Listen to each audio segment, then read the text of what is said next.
An annual tradition returns this Christmas season as the Gregg County Historical Museum hosts its annual Living History event in Longview tomorrow. KLTV 7's Katie Parker brings us a sneak peek of this blast from the past. Gregg County is home to so many fascinating stories. History will come to life here at the Gregg County Historical Museum.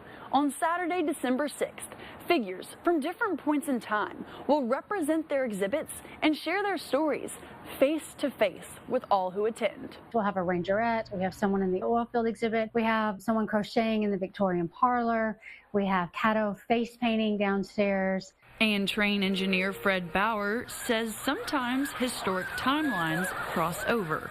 One time there was a rangerette down here. She wanted to operate the train. I let her operate it. And she did pretty good for a beginner. Executive Director Jennifer White says this event creates a new way to step into history and learn.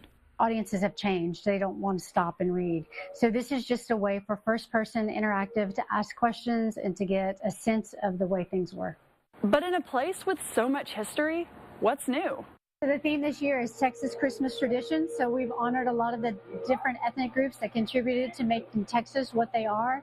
A Christmas piñata, fruitcake from Germany, Scotland's tradition of milk and cookies for Santa, and many more festivities that made their way to Texas from around the world are on display here for the first time ever.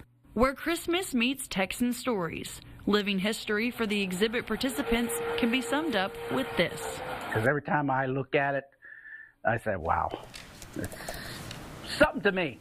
Katie Parker, KLTV 7 News.